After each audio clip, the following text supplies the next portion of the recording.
Hey math fans, we're on section 1.4.1. Let's get started.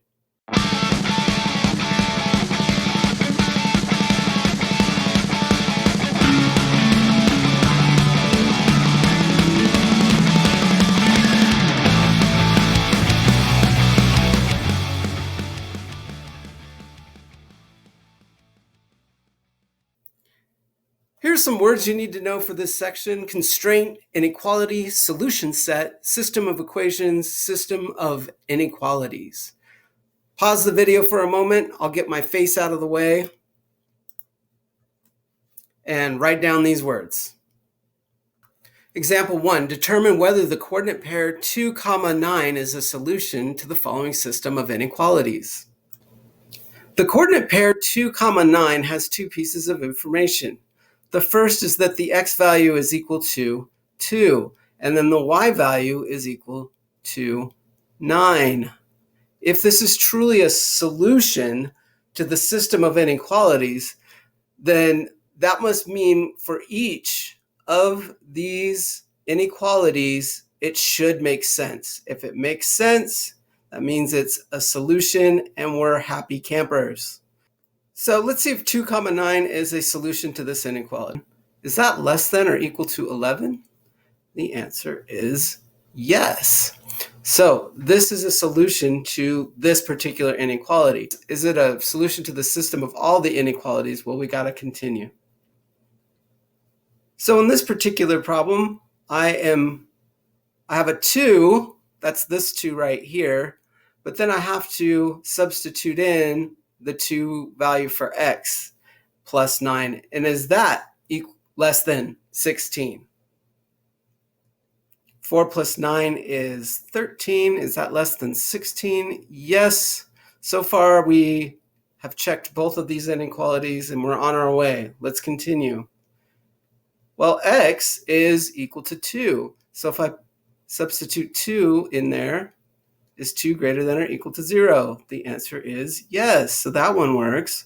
And then finally, is 9, y is equal to 9, is 9 greater than or equal to 0? And you know what? It works as well. So 2, 9 is a solution to the system of inequalities. A taxi company charges $2.50 plus $1.10 for each mile driven.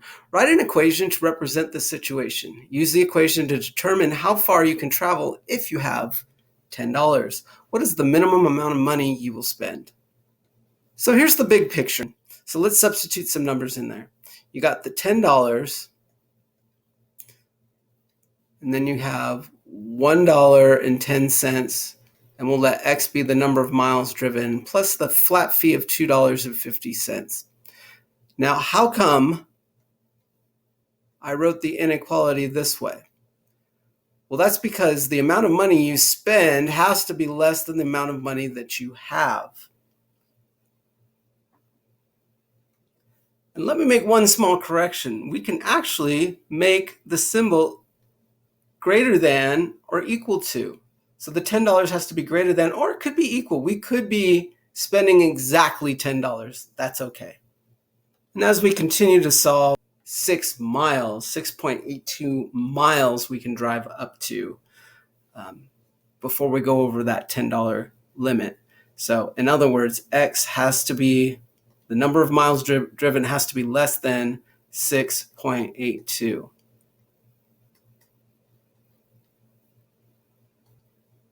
A school supply company produces wooden rulers and plastic rulers. The rulers must first be made and then painted. It takes 20 minutes to make a wooden ruler. It takes 15 minutes to make a plastic ruler. There's a maximum of 480 minutes per day set aside for making rulers. First, let's define our variables. W will stand for the number of wooden rulers, and P will stand for the number of plastic rulers. It takes 20 minutes to make a wooden ruler. So therefore, if I plug 1 in for W, substitute 1 in for W, it will be 20, 2 will be 40, and so on. It takes 15 minutes to make a plastic ruler. So far I have the 20 minutes to make a wooden ruler, the 15 minutes per plastic ruler, and there's a maximum of 480 minutes per day. That means we have to keep that amount of time underneath the maximum. So it has to be less than the 480 minutes. So there is our making inequality. But then now we have to worry about painting. So let's make another inequality for that. It takes 5 minutes to paint a wooden ruler. And then we have to add that to the time it takes to paint a plastic ruler, which is 2 minutes. And we got to keep that time. There's a maximum amount of time. We have to keep that under 180. Now, since we have to consider both of these, we call this a system of inequalities. And we have to go a step further. My question to you is, can we make a negative amount of wooden rulers? The answer is no. So we should also say that W needs to be greater than or equal to 0. We can't paint negative rulers, and we can't paint or make negative plastic rulers. So all 4 of these we have to consider when we're doing this problem. And this right here is your final answer for this problem. Example 4 says use the system of inequalities from example 3 to give a possible solution to the system. Of course, your answers will vary here. You could just start making up numbers. Could you make, I don't know, could you make 7 wooden rulers and 5 plastic rulers? I don't know. You would have to substitute in the point 7, 5, or for the x, for W, 7, and for P, 5, and you can see whether or not that is a possible solution. So what I've done is I have used the same inequalities, but I've changed the W to X and I've changed the P to Y, so we can see what's happening here on Desmos and see what the possible solutions are. So when I turn on this first graph, this represents the total number of minutes and all the different possible combinations. So any point within this region would be a solution, in other words, possible for this particular inequality. But we also have to, so this is just the making of the rulers. If we wanted to paint them as well, we have to be in the blue region. Where these two overlap, which is in this region, that's where we're kind of confined to. It's our constraint.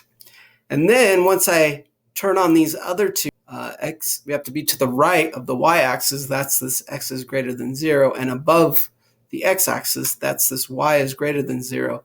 So where do all these colors overlap? Right here in this triangle. Anything within here, we could have made 10 and 10 of each, 10 of plastic, 10 of the wooden. We could have made 5 of the wooden and 15 of the plastic. Anywhere within this triangle would be a possible solution. And that'll do it for today. Make sure you do your assignment, and we'll see you in class.